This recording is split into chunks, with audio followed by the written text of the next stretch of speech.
100% job గ్యారంటీతో ISTTM business school admissions open.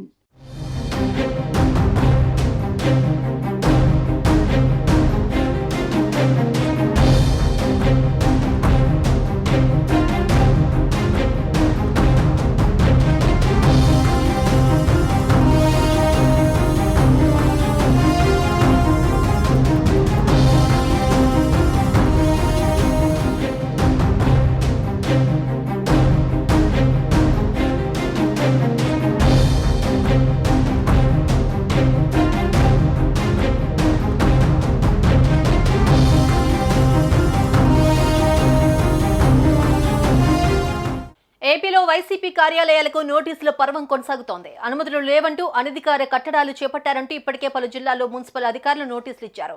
కూల్చివేతలు చేపట్టేందుకు సిద్ధమయ్యారు. తాజాగా మరో వైసీపీ కార్యాలయానికి నోటీసులు ఇచ్చింది ప్రభుత్వం. కృష్ణా జిల్లా మచిలీపట్నంలో వైసీపీ కార్యాలయానికి అధికారులు నోటీసులు జారీ చేశారు.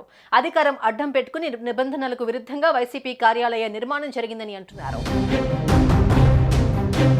1000 చదరపు గజాలపై బడి స్థలంలో భవనం నిర్మాణం జరిగిందని అధికారులు తెలిపారు. మచిలీపట్నం అర్బన్ డెవలప్మెంట్ అథారిటీ అనుమతిని తీసుకోకుండానే వైసీపీ నేతలు కార్యాలయ నిర్మాణం జరిపినట్టుగా తెలుస్తోంది. మున్సిపల్ అనుమతులు కూడా లేవని అధికారులు చెబుతున్నారు. ఎందుకు కూల్చకూడదో చెప్పాలి అంటూ మున్సిపల్ అధికారులు నోటీసులు జారీ చేశారు. వైసీపీ జిల్లా అధ్యక్షుడు పేర్ని నాని అందుబాటులో లేరు. దీంతో పార్టీ కార్యాలయ సిబ్బందికి అధికారులు నోటీసులు అందజేశారు. వారిచ్చే వివరణను బట్టి తదుపరి చర్యలు ఉంటాయని అధికారులు చెబుతున్నారు.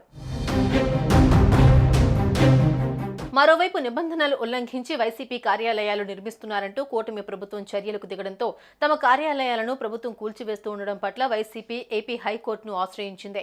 ప్రభుత్వం కక్ష సాధింపు చర్యలకు పాల్పడుతోందంటూ లంచ్ మోషన్ పిటిషన్ దాఖలు చేసింది.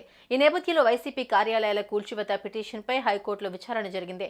విచారణ సందర్భంగా రాజకీయ కక్షతోనే ప్రతిపక్ష కార్యాలయాలను కూల్చివేస్తున్నారని వైసీపీ న్యాయవాది కోర్టుకు తెలియజేశారు. నిబంధనల ప్రకారమే నిర్మాణాలు చేపట్టామని స్పష్టం చేశారు. ప్రభుత్వ న్యాయవాది స్పందిస్తూ అనుమతులు లేకుండా భవనాలు నిర్మించారని తెలిపారు. చట్ట ప్రకారమే చర్యలు చేపట్టామని కోర్టుకు వివరించారు. ఇరు వర్గాల వాదనలు విన్న హైకోర్టు తీర్పును రిజర్వ్ చేసింది. తదుపరి ఉత్తర్వులు ఇచ్చే వరకు 16 వైసీపీ కార్యాలయాలపై స్టేటస్ కో కొనసాగుతుందని స్పష్టం చేసింది.